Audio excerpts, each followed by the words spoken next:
Good day, good morning. Mayong buntag sa tanan.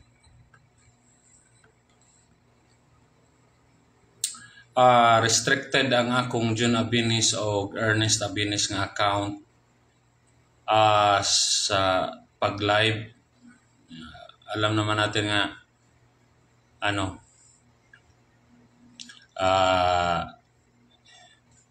favorite tayo ni Mita.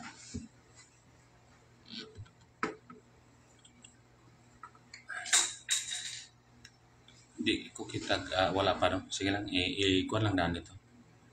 I-share sa. Hello. Lugar man mo apel di ari di. Sige lang.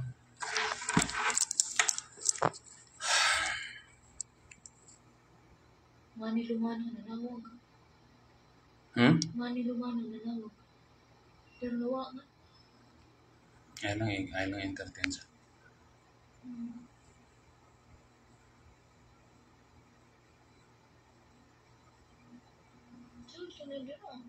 Sige, wa pa man, naipay isa nagtanaw. I-share sa para makita nila nga nag-live ko. Ako i-share. Kay daghang mo kay follower sa.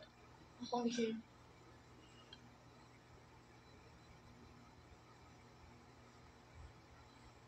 I-share mo na ako. Hello mga Cebuano. Mga isog nga Cebuano. Naatay 3 viewers. Please comment para mahibaw ko kung unsa inyong kuan. I'm June Abinis. I'm using my partner's account kay I cannot do live sa June Abinis and Ernest Abinis na account. So hindi ako masyado ma-uptick sa live. But I have to do this before they will delete or shut down my account. Sana maraming Cebuano, ang daghang mga Cebuano ang mukuan mo join karon diri sa Cebu People's Indignation Rally. O ako isa sa lead convener kagabi 12 a.m. in the morning pumasok ang at least isang dosinang pulis, mostly from Manila, with a search warrant. And I was shocked kasi if they are to file a case against me of cyber libel, bakit nila kukunin yung cellphone ko if they have the evidence? Kasi normal sa case, if you have the evidence, you have to show the court that you have an evidence and arrest me. Una yung warrant of arrest, ito baligtad. Inuna nilang kunin yung cellphone ko at PC ko, personal computer ko sa bahay. They barge in at middle of the night and refuse me to have my lawyer witness sa ginawa ng mga pulis. I have nothing against the police na bumarch because pumasok sa bahay ko kasi they are under the instruction of the big boss, lalo na ni General Torre na namimihasa na sa pag-violate ng mga people's right, mga basic rights. So si General Torre namimihasa na to silence anyone. If he can silence the KOJC, which is a very powerful group, a very big group, sino ba naman si June Abinis? Ordinaryong tao lang tayo. Naging lead convener ako sa Cebu Maisog Rally kasi talagang pagod na ako sa kalokohan ng gobyerno natin. Pero anong ginawa nila? The night before na mag-rally, pumunta sila 12 a.m. at saka yung style nila sa pag-search, it took them 4 hours. They really tried to parang wear me out. Kaya naman nilang kunin yung cellphone ko in 30 seconds eh. Tapos yung PC ko in maybe 10 minutes. But they have to prove yung cellphone ko dina-download nila yung laman. I think pinano nila, tinatransmit nila sa Manila yung content ng cellphone ko without my authority, with my verbal disagreement. Sabi ko, that is illegal. You have no right to tamper my cellphone, pero ginawa pa rin nila. Pumasok sila, kinuha yung cellphone ko, sinaksak sa laptop nila, dinownload yung mga laman. So basically, my cellphone was tampered. Dapat ebidensya yun eh. If I really committed a crime against General Torre na human rights violator, bakit kailangan nilang kunin yung cellphone ko, magkuha pa sila ng search warrant if they can just file directly a cyber libel against me if they have the evidence? So ang ginawa nila, they did a search warrant. They issued a search warrant in the middle of the night before the rally, knowing I was one of the core group, para lang hindi mapagbigyan ng mga Cebuano na makapag rally. Kasi yung mismong grupo ko sa lead convener puro volunteers. Tulad ngayon, hindi pa ako nakatulog kahit 1 oras, kahit 30 minutes, hindi ako nakatulog.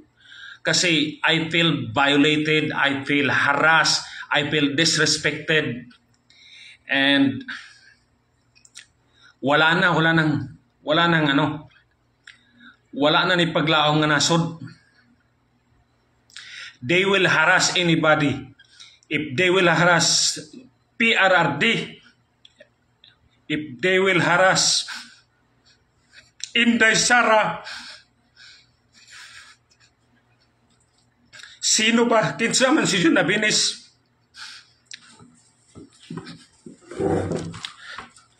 I'm not crying dahil naawa ko sarili ko. Naawa ko sa mga Pilipino. Mas naawa nga ako kay Tatay Digong. Mismong mga pulis na tinulungan ni Tatay Digong, walang ginawa. Ang mga pulis natin, karamihan duwag. Kinsa man ang mulaban sa Pilipino.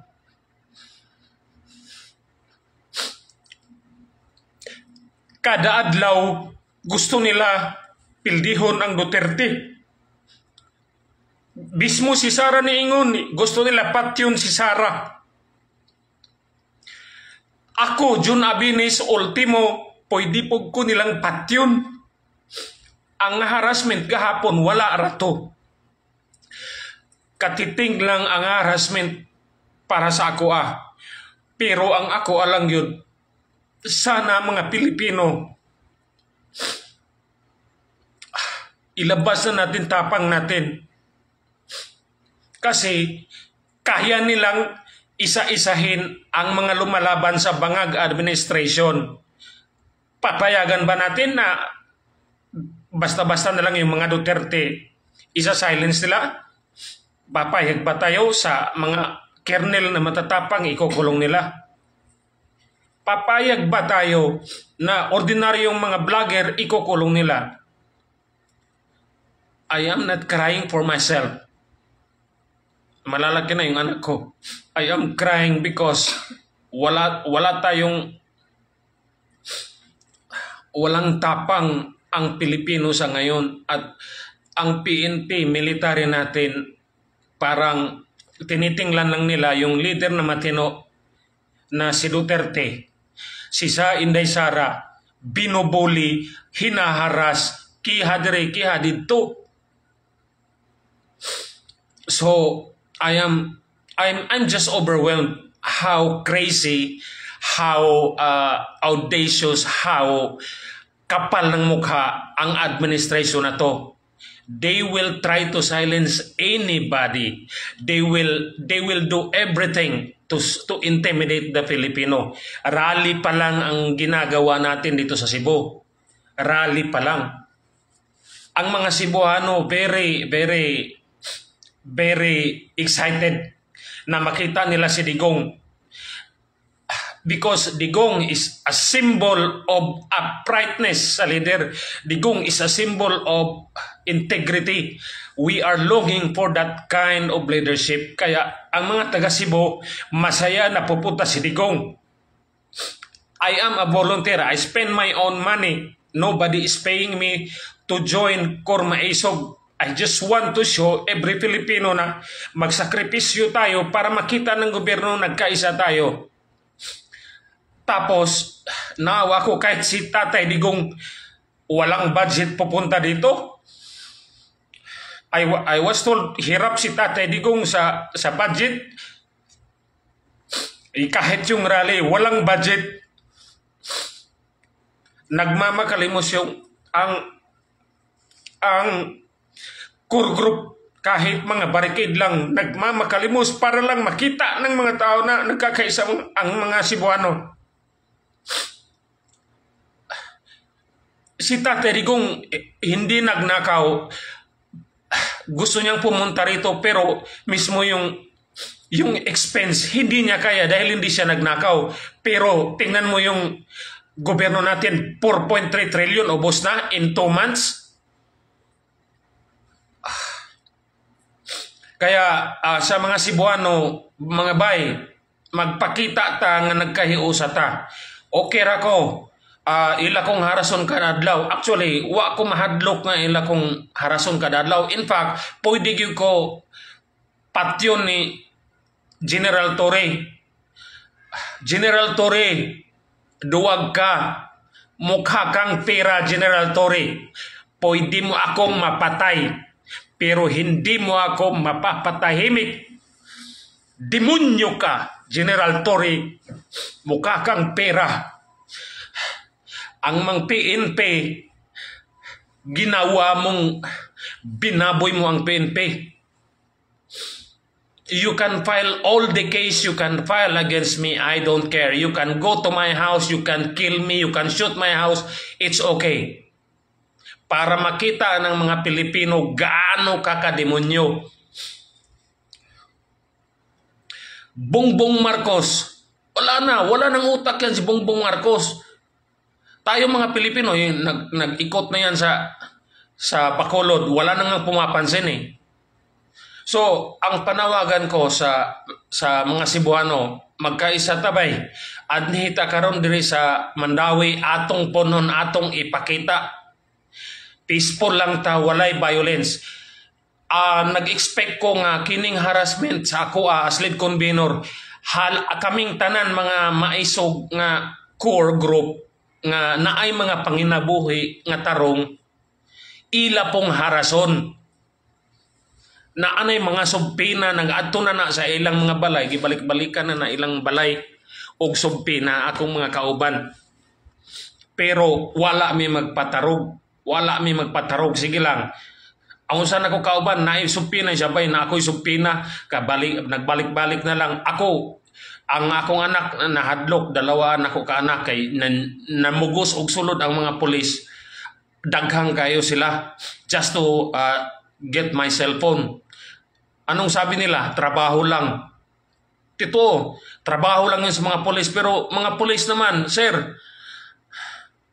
wag nating hayaan na wala na musukol ani nga gobyerno. Wala nang dignidad ang Pilipino kung bababuyin tayo ng Tory na yan. Ano bang meron si Tory? Tapang lang, apog lang yan si Tory, pero walang dignidad yan. Walang respetar yan sa mga Pilipino. So, karong gabi makita ni Bongbong Marcos, ni Tambaloslos at ni Tory nga ang mga Cebuano, pro Duterte. We love Duterte because he served the country. Every time I speak good about Duterte, sabi nila binabayaran ako ni Duterte. Now I heard. Hindi ka pa nga nakita si Duterte. Hindi ko pa nakita in person si Duterte. Pati si Sara. Mismo si Sara, hindi ko yan nakita. Ordinary citizen ako na nag-volunteer para lang magkaroon ng platform ng mga Cebuano. Yung karaban, pera namin yun mga convenor. Nagbigay kami ng mga sariling pera namin.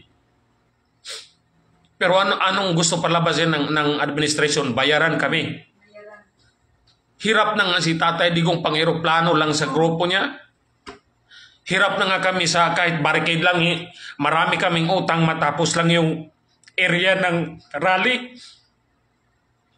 Gagawin ng lead convener kahit magkautang-utang kami para lang magkaisa ang mga Cebuano.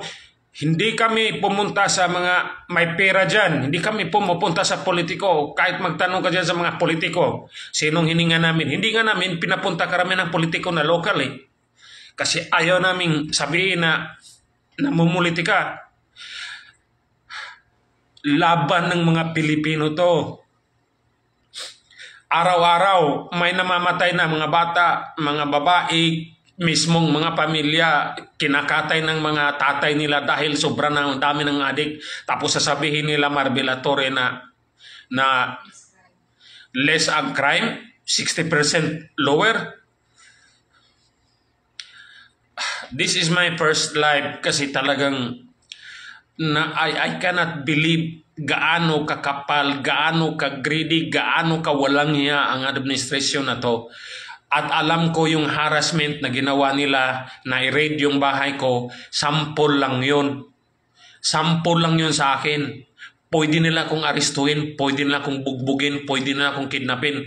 Pero alam mo yung masama ng loob ko, yung mga kasama ko. Kasi yung mga kasama ko, sabi nila, sir, di kaya tayo i-harass? Sabi ko, okay lang, una akong kong preso. Yun ang sabi ko kahit yung sa vlogger na 37. I'm not afraid na ikulong ako. Pero kung may masama sa loob ko, ang mga pulis natin, ang mga sundalo, dinobli yung sweldo nyo. Hindi nyo maprotektahan yung presidente na matino. Hindi nyo maprotektahan ang mga Pilipino. I am almost sure I will die this year.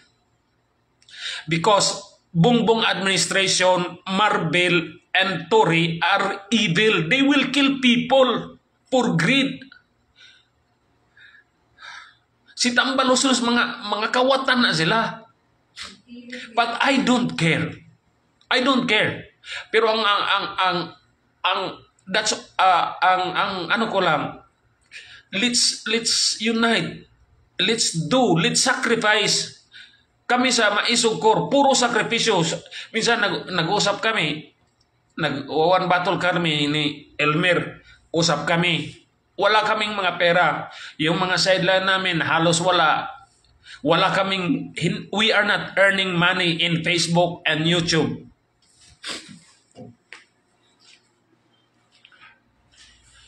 So, sa mga Cebuano, mga boss, mga bay, atong puno ng Mandawi, atong ipakita sa tibuok Pilipinas nga ang mga Cebuano tag pro Duterte dili tungod kay pro Bisa, pareho tang Bisa, pro Duterte ta because nang hanap ta og leader nga isog og mo serbisyo sa tao. Mao na ako kanang protect inday, wa na kay lasi inday nako, wa na kay lasi Duterte nako, si Tatay Digong wa na nako na meet in person, pero I will sacrifice my time, my money, my effort, even my life para lang suportahan kay why halos isog sa Pilipino. Mga Duterte na lang ang isog. Isog man sab ko, pero mas isog man yung Duterte mo. Bitaw nga, dapat ato silang suportahan. Si Tatay Digong wa na kusog. Mao may paraliho na to. Unsa pa man gusto nato isulti ni Tatay Digong sa ato mga sundalo, mga pulis. Unsa man nga klase nga hangyo, anong klaseng pakiusap ni Tatay Digong para matauhan ng Pilipino? Anong klaseng pakiusap? I don't care. Sa akin, okay na, I decided to dedicate myself on advocacy for Philippines kasi wala na tayo pupuntahan ibang lugar, isa lang bansa natin. Pero sa mga pulis naman natin, grabe. Ang mga pulis hinaharas yung matitinong tao. Pero yung mga adik, naglipa na sa lansangan. So, I think that's my message sa mga kami dito sa Luzon. Tingnan nyo ang Cebu, nagkakaisa kami. Kahit hinaharas kaming maisukor group, it's okay. Patuloy kami. If one of us will die, that's okay. 120 million tayong Pilipino. Pwedeng pumatay si Bangag, si Tambaloslos, at si Tory. Pwede ang pumatay ng 10, pwedeng pumatay ng 100, pwedeng pumatay ng 1,000, pero 120 million tayong mga Pilipino. Payag na ako, una akong tirahin nila. Maligo na tayo. I live a full life. Hindi ako mayaman, but I have experienced life. Tama na yun sa akin. Pero ang masama sa loob ko, na parang nag-aantayan tayo, sino bang tatayo? Sino bang lalaban? Sino ba yung puprotekta? Puro na lang tayo Duterte. Puro na lang tayo Duterte. Kaya nga dito sa Cebu, nag-usap kami ng Maisugkor Group. Sabi ko, okay, let's elevate this movement. Kasi panalo tayo sa social media. Kaya nga tayo sinasilent eh. Hinaharas tayo. Pero yung social media can only do so much. The true thing that can make change is action. Kaya pupunta tayo sa kalsada. Kaya last Sunday nagkaraban tayo dito sa Cebu.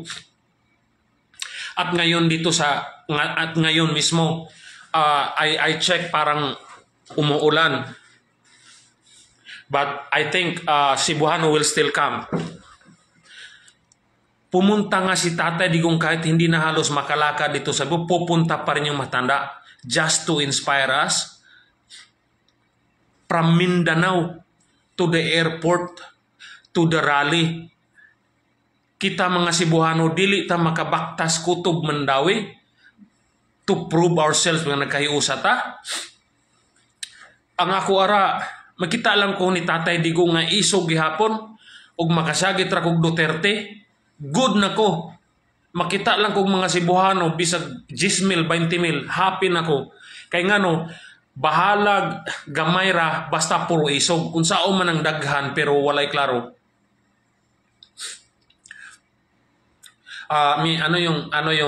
Sa media nga pala, maraming media na tumatawag sa akin, wala na yung number ko. Kasi kinuha nga ng pulis. Sila na access sa inyo. Oh, so wala na akong so I have to use yung itong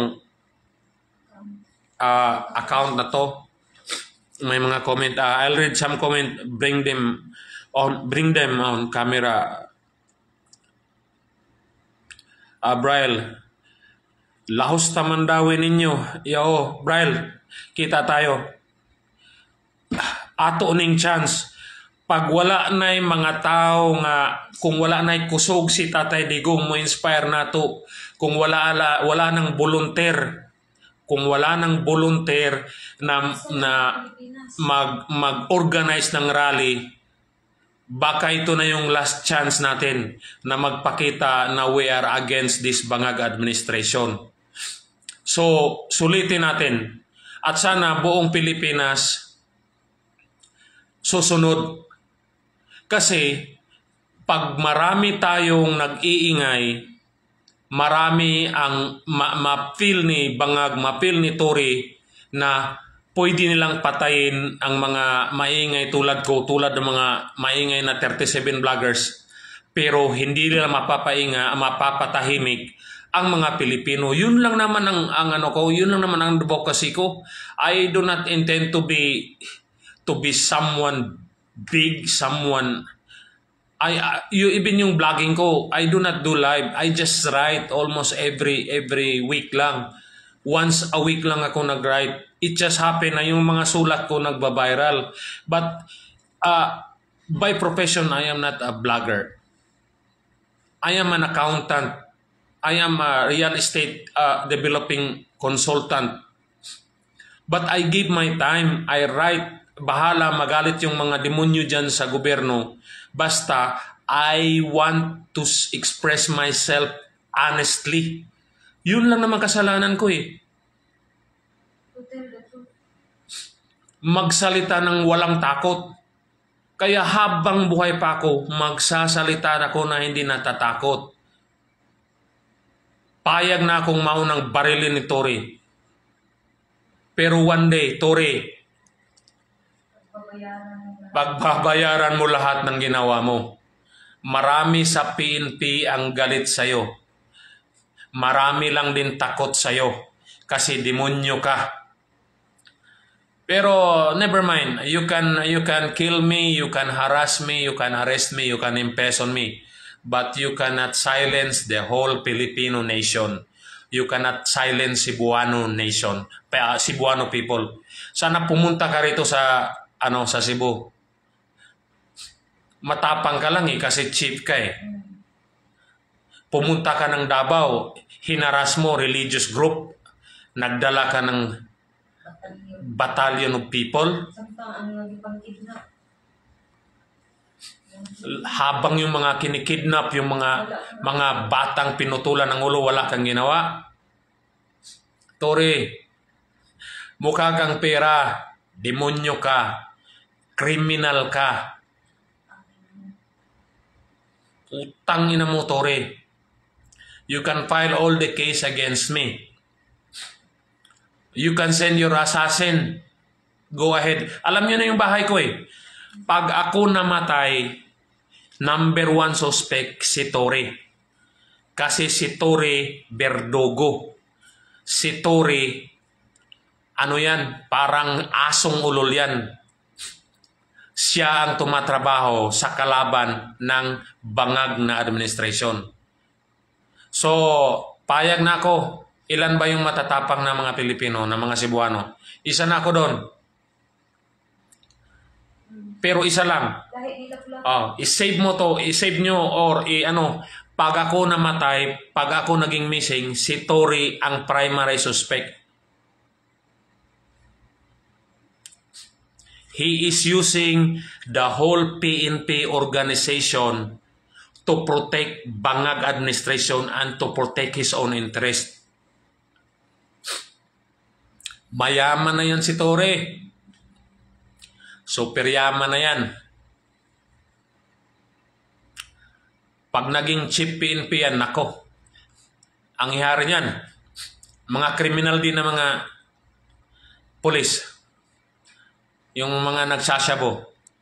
Tingnan mo si Marbel, ini-encourage pa mga pulis natin. Hindi raw adik hindi raw lahat ng nagsasabo adik. Gago ba naman?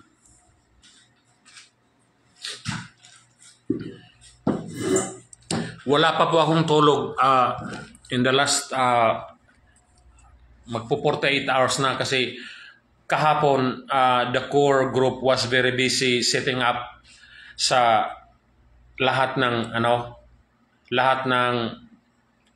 preparation sa stage, sa mga visitors, mga VIPs. At marami ding senatoriables na gustong pumunta dahil nakita ng mga senatoriables na ang mga Cebuano ay nagkakaisina. Nakita nila yung caravan, na yung 200 plus na caravan dito sa Cebu, kahit hindi gaano na cover ng media, ay talagang very lively. Talagang the whole 4 hours na drive, Duterte. Kaya yung nung nag-usap, nag-convene kami sa caravan, sabi na okay, let's do a big rally at ito na nga today, mamaya magkakaroon ng Cebu ng big rally. Uulan o hindi, pupunta ang mga Cebuano, pupunuin namin yan. Ipapakita ng mga Cebuano nagkaisa tayo. Okay lang sa akin, naharas na ako, nawala yung wala na ang cellphone ko less than 1 year pa yon. Hirap pa ako bumili noon kasi more than 20, hindi naman ako mapera, may pamilya ako, may pinapaaral ako. So I have to save money. Kinuha lang yung GCash account ko, hindi ko man lang matransfer, kinuha rin ng mga pulis. Yung BPI account ko na di ko alam kung may laman ba yun o wala. Pero bank account ko yun. nasa cellphone ko. Hindi nila ako pinayagan na maano yung bangko, ma-close or ma-protect. So that's harassment. So ang PNP natin ngayon are now harassing people like me. Pero yung mga adik sa lansangan, yung mga killer sa lansangan, yung mga tulisan, walang nadakip. Tingnan niyo yung news. 'Di ba puro patay lang. Walang news na okay nadakip na tong halos wala. Puro biktima, mga bata, matatanda, babae, mga asawa, yung mga helpless.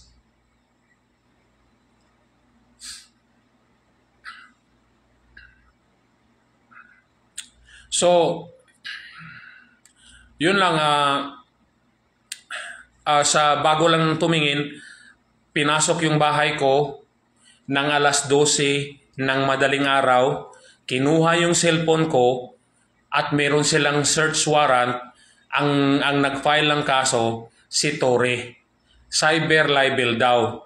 Pero bakit kukunin pa nilang cellphone ko kung may ebidensya na siya? Ang alam natin sa prosecution, pag may ebidensya ka, you go to the court and file the case. Bakit pa kukunin yung cellphone ko at PC? Bakit hindi na lang siya nag-file agad at nag-ano ng warrant of arrest and show the evidence against me? Nag-fishing expedition pa si Torre against me. At isa pa, ang duda ko, he thinks I'm being financed by some narco or pogo. No way. Wala kang makukuha sa cellphone ko. I am an upright citizen. I am not into illegal activity. Maingay lang ako sa social media through writing. I do not even do live. And yung mga interview sa akin is just an invitation, but I do not present myself as an expert. But since nakita nila na I have something to say, yun, na-invite ako ng media. And I thank media for that. Pero ang ginawa ni Torre ngayon, ang ginawa ng Bangag administration, they want to silence the Cebuano by harassing me para masampulan, para takutin yung mga Cebuano, especially yung core maisog ko. And they are spying on us. Pag may nangyari sa mga guest guest list namin sa rally, lalo na kay Tatay Digong o mga senatoriable, Cargo yan ni Torre kasi siya ang gumamit sa cellphone ko. I am the lead convener. Andun yung mga sensitive information na how to protect our BVIPs, especially Tatay Digong. So I'm very worried. Kasi kung napag-usapan namin saan dadaan si Tatay Digong, pinakialaman nila yung cellphone ko, dinownload niya yung laman. Pag may nangyari kay Tatay Digong, Torre, magtago ka na. Pag may nangyari sa mga Duterte, pinakialaman niyo yung cellphone na personal phone ko. Alam niyo ako ang lead convener, tiniming niyo pa na ngayon ang rally. Ginawa niyong search na 4 hours na kaya namang gawin in 30 minutes just to wear me out, just to harass me, just to show na you can do anything against me, na kayo ang makapangyarihan. Fine. Pero wag na wag niyong galawin sa Tatay Digong. Wag na wag niyong makikita niyo pag may nangyari sa mga Duterte. Kala nyo sa inyo lahat ng mga pulis, sobra kalahati dyan, pro-Duterte mga pulis. Baka kala mo, Torre, ikaw na yung may control. Hindi, nanahimik lang yung mga matitinong pulis dyan. Wala na.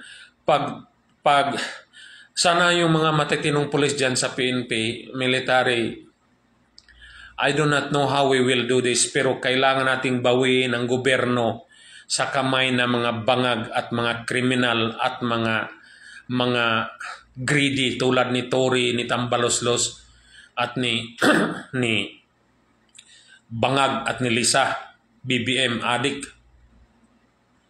Kasi pag hindi tayo nagkaisa, it will take another 20 years tulad ng tatay nila. So I think I will do live later on. Baka marami pa kaming tatrabahuin sa tatrabahuin sa site, sa rally. Tapos hindi na ako I was not able to contribute my legwork sa site. Di ko alam kung naayos na ba yung stage kasi I have to rest but I cannot sleep. So siguro this live helped me to speak what's in my heart. Tapos para pag nailabas ko yung emotion ko na nainis ako na talagang sinampulan nila akong harasin at sinampulan nilang takutin yung maisog ko at sinampulan nilang i-compromise yung security ng mga guest namin na mga senatoriables at ni Tatay Digong. Yun ang kinakasama ng loob ko. Ang yung nawala sa akin na cellphone, of course, wala na akong cellphone ngayon. Yung PC ko, I bought that for 40 or 50,000. Kinuha. And I'm doing consultancy only. I dedicated myself in the last several months to really support the Duterte advocacy. When I say support Duterte advocacy, it does not mean Tatay Digong or Inday lang, Inday Sara. No. When I say Duterte advocacy, I support what is right, what is correct, what is moral, what is needed by the Filipino people. It just happened na si Tatay Digong at si Inday Sara is the face of what is upright, what is moral, ano yung tama, ano yung matinong leader. Tulad ni Kong Dante Marcolita, susuportahan ko yan. Kasi matino. Yun ang advocacy ko. Wala akong objective na nagpapapapil para makakuha ng ranggo or magkapera sa mga organization. No, that's not my I'm an accountant. I'm a law graduate. I know I can survive my own. But this nation needs volunteers. Volunteers. Hindi lang volunteers, isog nga volunteer kay ang akong gi-experience kagabi, I was not really afraid but I was exhausted. Na-exhaust talaga ako kasi biruin mo 12 dosenang pulis papasok sa bahay mo. Hindi ka makagalaw sa cellphone mo. And anything, parang i-intimidate ka, parang pagpapalag ka, parang susunggaban kang buhay, parang isasubdue ka nila. So I have to negotiate my way. Kasi gusto nga nilang kunin yung cellphone ng partner ko. Gusto nilang kunin lahat yung gadgets. Sabi ko, it's not mine. That's my partner's cellphone. Buti na pakiusapan ko yung lead. At saka I suspect the whole time na sinis nila may mga apat na nagbibideo, and I suspect at least 2 of them are doing live. I think Tory was watching it. He must be enjoying seeing me abused, seeing me defeated kasi napasok yung bahay ko with a very questionable search warrant. Kung may kaso ka, kung may kasalanan ako, General Tory, you file the case, prove it to the court.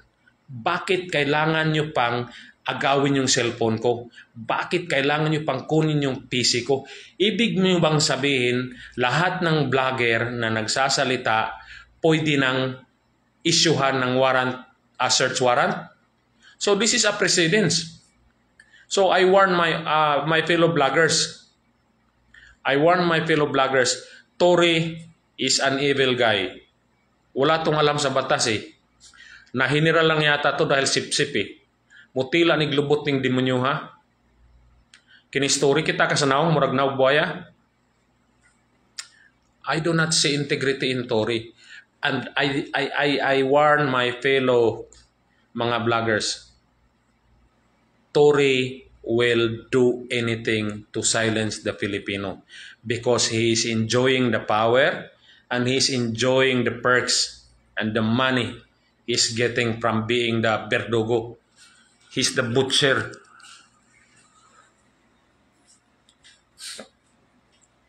So, nanawagan ako sa mga Cebuano. Magkita ta diri sa Mandawi, atong punon ang binyo, atong ipakita kang Tatay Digong nga ato siyang palangga, atong ipakita sa gobyerno ni Bangag nga daghan tang isog, daghan tang nagpakabana, nga andam tang mulihok kung kinahanglan. Ihawa lang ko, okay ra nako. Pero di gyud ninyo maihaw ming tanan mga Cebuano. Tore, tapang ka lang eh, kasi may mga sundalo ka, mga pulis ka, full battle gear. Mga religious group yung kaya mo. Mga babae lang kaya mo. Ordinaryong citizen tulad ko lang kaya mo.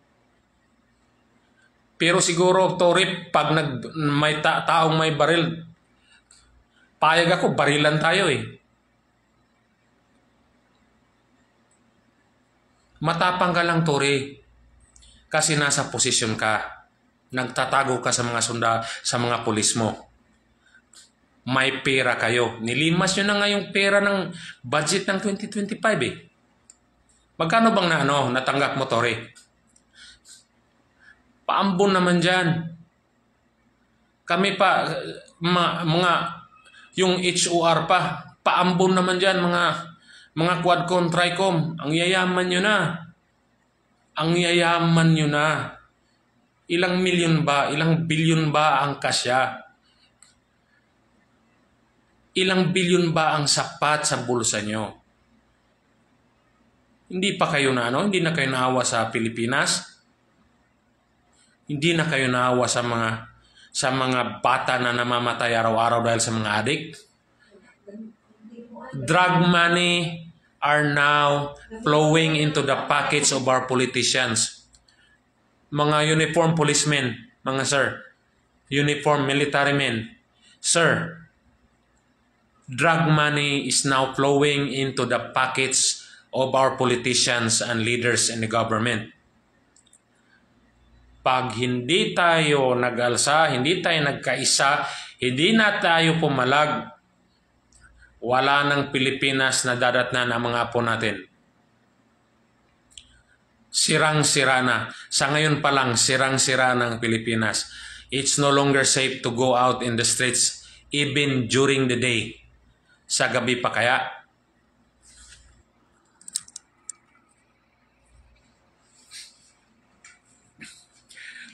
I appreciate sa mga nakikinig. Kanina pa to 2,000 to 2,700 na viewers, and I'm overwhelmed. Salamat po.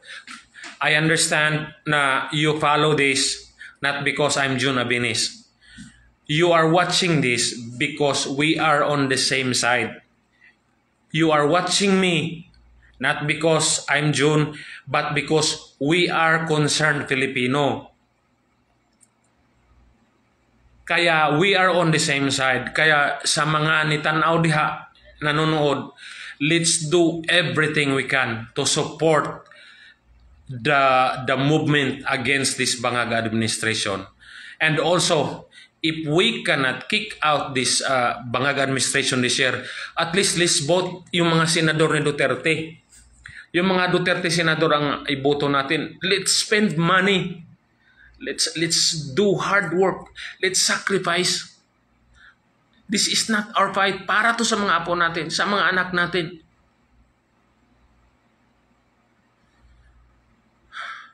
I do not know how we can, mismo nga si Tatay Digong, naawa ko, I do not know how to encourage people to do what is right. I don't know anong sasabihin ko kasi nakita naman natin si Inday Sara hinaharas. Araw-araw hinaharas mga Duterte.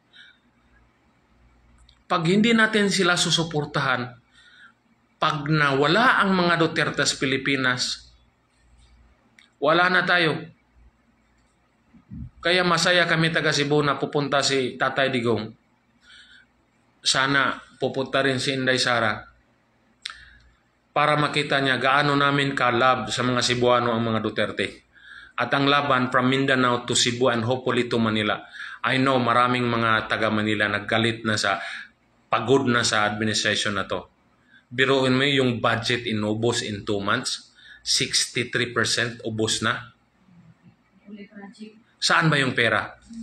Naibulsa na. Wala namang project eh. May binili ba sila? Wala. The money was released to the pockets of the politician. Kanino? Siyempre, sino? Lisa, Bangag, Tambaloslos at minions niya sa HOR. At saka yung pumirma ng impeachment ni Sara.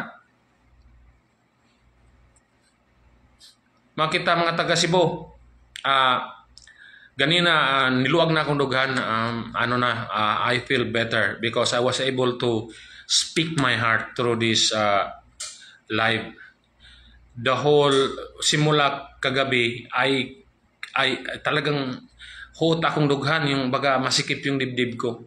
But now I feel better. I have to go out and help my core team to do the last minute work kasi alauna na.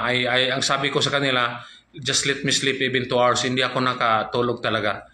Kasi talagang I was overwhelmed gaano kagarapal si Tory at ang administration na to.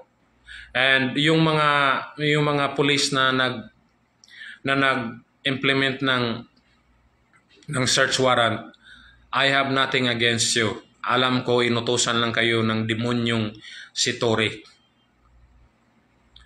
Pero sana naman General Tory, lumaban ka ng patas. Walang arm twisting. Walang blackmailing sa mga judge natin. Walang gamitan ng mga uniform men to protect you. Kung talagang matapang ka, pumunta ka ng Cebu. Yung ikaw lang.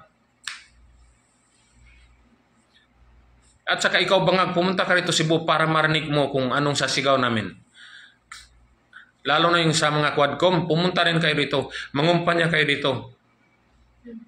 Yung mga BBM senatoriable, pumunta kayo dito para marinig nyo anong isisigaw ng mga Cebuano. Sigurado yan, Duterte yan, parang Risa Hontiveros. Ngayon, ngayong gabi, makikita nyo kung gaano kayo united ang mga Pilipino. May mga tanong ba kayo dyan? Sorry, I'm having a monologue. Hindi ako sanay sa sa live. If Fuertes is watching. Sir, thank you for watching, sir. Jibilin, di ko to alam yun, no?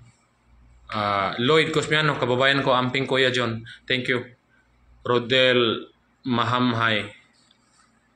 I might do a press con or interview mamaya kasi hindi ako nagpakita I have to try to rest. Saka umalis ako sa bahay ko, baka balikan pa ako ng mga tao ni Tory, baka para bang na-violate na yung bahay ko. I feel like anytime they can just come into my house and get anything. That's what I feel. I understand the law. I know the law. I know what is the procedure. Pero once naharas ka ng mga pulis na papasok sa bahay mo, kukunin yung gamit mo dahil namumuliti ka ang CIDG chief na si Tory na may personal, iba ang feeling. So I'm still overwhelmed but this will wear out. Patuloy pa rin ang rally. Kasi ang pinaka-advocacy ko, magkaisa tayong mga Pilipino. Hindi to kaya ng mga Duterte alone. Hindi to kaya ng mga Maisog group alone. Hindi to kaya ng mga brave na mga vlogger tulad nila MJ, KLC na mga matatapang, Mark Lopez, at mga idol natin sa Manila, hindi nila kaya yan. Hindi nila kaya lumaban. Ang kailangan natin, ang mga Pilipino, ang milyones na Pilipino na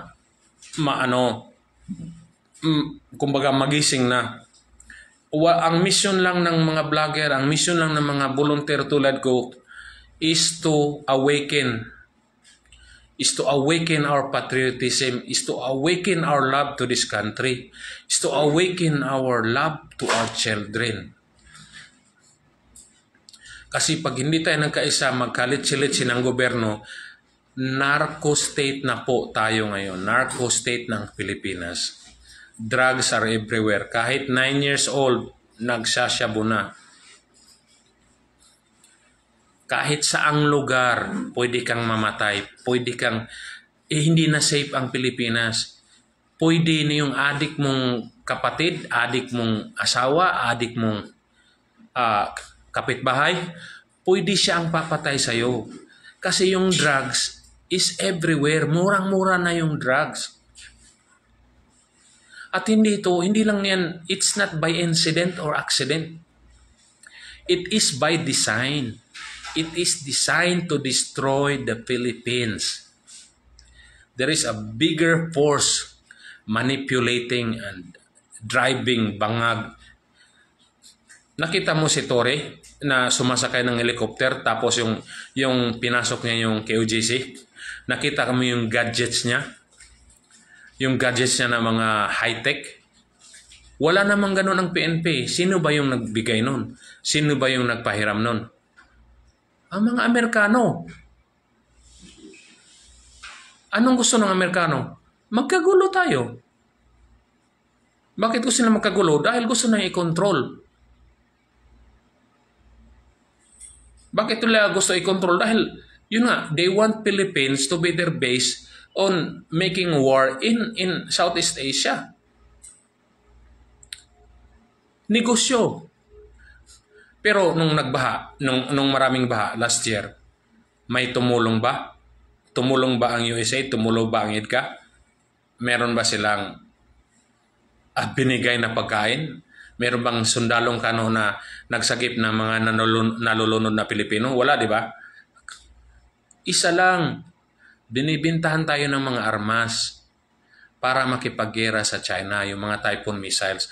Yun ang pinaka-objective. Gagawin tayong Ukraine 2.0. Tapos, pag nagkagulo na, siyempre si Bangag, sila Lisa, yung mga senador na bayaran, mga HOR, yung mga pro-bongbong, magliliparan na yan sa United States at saka sa Europe. Kawawa tayong mga Pilipino. Kaya, hindi ko naman talaga, hindi ko masabing sobrang tapang ko, no. Ang ko lang, ayaw ko lang na wala akong gagawin. Kasi pag wala tayong gagawin, pag yung puwersa ni Bangag at ni Torre, pag dumami pa sila, at lahat ng mga tulad ko na maingay, napatahimik na, kunyari, nagurgor na ako,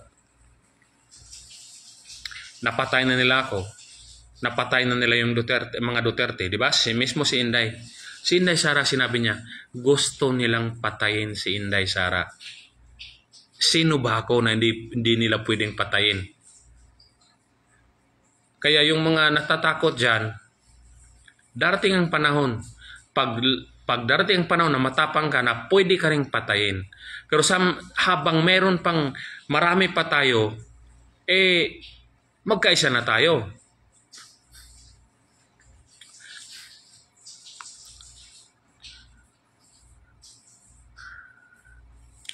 Gusto ko magbasa sana ng comment kaso medyo maliit yung Naiwan ko yung glasses ko sa bahay kasi I have to leave the house at 5 o'clock kasi sa tingin ko yung mga PNP na yon is under the direction of Tory. Ang pakiramdam ko baka sabi ni Tory, parang gusto pa niya kung abusuhin, baka babalik pa sila, patayin kami. Parang yung nasa isip ko, okay, I have to leave. Bakit ako alis sa bahay ko? Because mayroon pa akong tatrabahuin sa rally. Mamaya, I am still part of the program. So, I will be also hosting. So, kaya ina-unload ko yung naramdaman ko dito. Because I don't want to be emotional hosting the rally na andon yung mga idolo natin. Andon si Vic Rodriguez, si Kong Dante, idol natin yan, si Tatay Digong, hopefully, at sana si Inday Sara, andon din. Mga leader natin yan na pag-aasa ng bayan natin. Yung mga Duterte senators, Duterte candidates, pag-aasa natin yan mga Pilipino. Pag-aasa natin sila. So, I think I've taken much of your time. Pasensya na, I cannot, I wasn't able to acknowledge na yung mga comments nyo. I'm just unloading my emotion para I can think clearly kasi I'm exhausted, tapos emotionally ano rin ako, parang I'm still a bit shocked na ang kapal ni Tory, no? Tapos yung mga PNP natin ngayon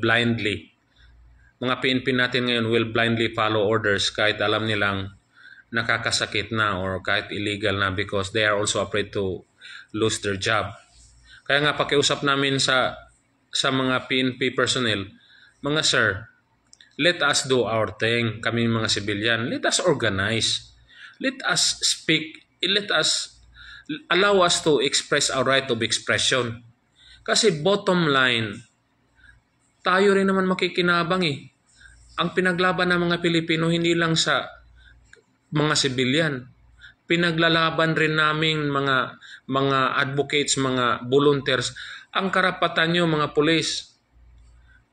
When we criticize Bongbong Marcos administration, we are not only thinking na para sa amin, we are thinking for the whole Filipino nation. Ubos na nga yung pension fund ng mga pulis eh. Hindi na nga nakatanggap ng pension yung mga retired na mga military. Ubos na. Wala nang natira sa pondo ng gobyerno. Ninakaw na nila lahat. Ano pa bang iniintay natin? Nabasa ko, di ba, nag-circulate February pa lang, inubos na nila yung pera. Kahit sasabihin pa ng Supreme Court na illegal yung GAA 2025, moot and academic na yun. Kung na-unload na nila yung pera po, nasa bulsa na nila. Tayo dito Cebu, mag-rally. Malaking rally. Ambag-ambag pa mga volunteer. Minsan may lalapit na mga, sir, ito ambag ko. We're happy. Kami, personal money namin, nilalabas namin para lang successful yung rally. Pero yung mga putang ng mga pumirma ng isang pirma lang sa impeachment ni Inday, 150 million daw. Totoo ba yun? Grabe. Dami nilang pera. Habang tayo mga Pilipino, hirap na. Rodel Matunhay, Solid Duterte.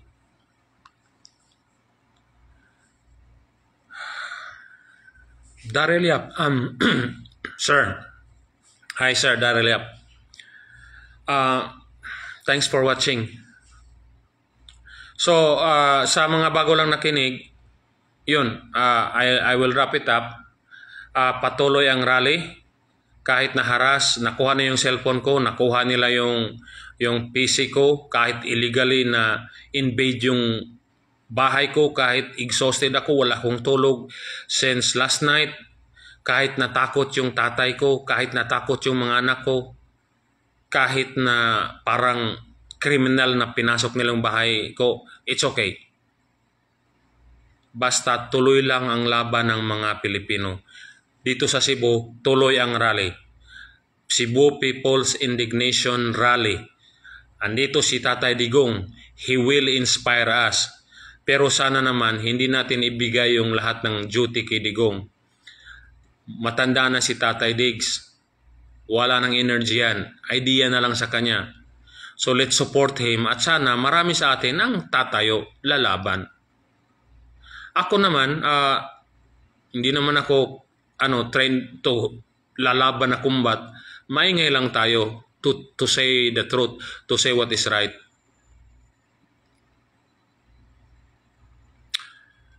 Siguro I have to cut this live na kasi may trabaho pa ako.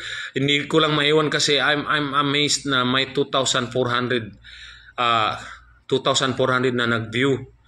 And I'm overwhelmed na first live ko to na sapilitan, and it only shows na the Filipino are already awakened and concerned na a simple blogger like me, a simple citizen like me, papatulan ng demonyong si Tory para iharas, para lang ang mga Cebuano hindi matuloy yung rally.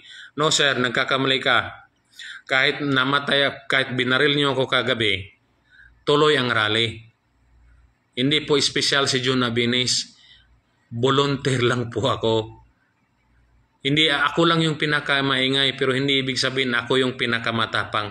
Mas marami pang matapang na volunteer na Cebuano. Hindi lang articulate tulad ko.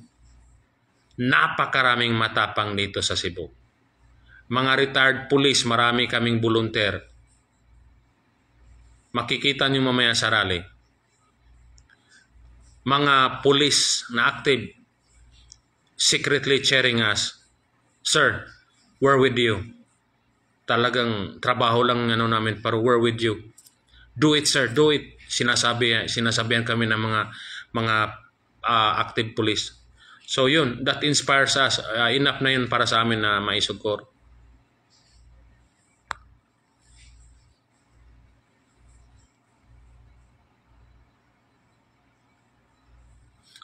CJ VC Monson. Bye, kumusta? So I have to I thank you. Baka mag-live pa ako mamaya. I will try to make my next live a bit juicy kasi I don't know yung pinagsasabi ko rito. Sinabi lang ng partner ko na you have to unload your emotion kasi overwhelmed ako, and I need to unload my emotion para I can function properly kasi in the next 2 hours mag-umpisa na yung rally 4 o'clock pero entertainment pa naman. So kita-kits mga Cebu, mga taga Cebu, mga bay, magkita ta rin Mandawi atong suportahan na Mayor Jonas nga gi-dismiss ni Tambaloslos. Atong suportahan may krama hilabtan nila kay Pro Duterte. Atong nang suportaan. So atong suportaan ng mga isog ng mga politiko nga Cebuano ug atong kantsawan tong mga naog kwarta katong mga 9 ka mga congressman nga naog kwarta, David Ray Duterte. So thank you. I have to go na. Salamat.